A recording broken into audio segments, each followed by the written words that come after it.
बिनि उनाव मा खालामबाय बियो प्रमद बर'खौ फन हरबाय जे सार आंनाव ओरैबायदि फैगासिनो दं आं फैसाखौ दोनखुमाख'नो हायाखै मा जानांगौ दाना मा जाबाय प्रमद बर'आबो हिमन्तनो हरलायबाय हिमन्त मामानो जेब्ला हिमन्त मामानो हरो हिमन्त मामाया मा खालामहरबाय बेफार खालामहरबाय जे आंनो इसिखिनि नांगौ नङाबा आं बादा होआ बेहाथ' बासिगोनाव बासि जेलबो जागोन नङाबा दाना मा जाबाय हिमन्तजों दाम दर जानानै बै अफिसारफ्रा लामा ससेनिफ्राय गिदिंफिनलांबाय नै बेबायदि आखल जादों बेनिखायनो बे फैबा मा खालाम निलुट फैबा बेनाव खालि फैसाल' बियो मिथिबाय साफायाव 500 होला साफायाव 1000 होला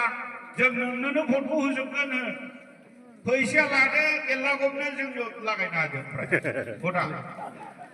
बे फैसाया जोंनिखासो बे गावनि पकेटावसो दोनथ'दों रायजो राजानि फैसासो बियो ओंखायनो फैसा जासिबा लायालासिनो दाथा गोसोआल' थिग था खारन जोंनो जौगानाय नांगौ जोंनो बिनिखायनो बियो मा खालामदों आथिखालाव UPPL आव सोर थाङो जायफोरनो फैसा पार्टि जानो फैसा नांगौ साननैसो UPPL आव हाबहैफ्लाबाय माफ्लार गानहैबाय 20,000 30,000 लानानै फैबाय दैलि जायो बेबायदि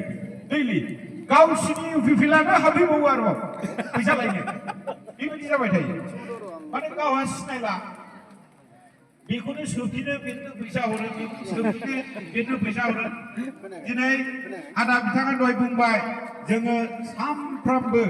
200 300 50 60 जन हारसिङैसो आरो गुबुन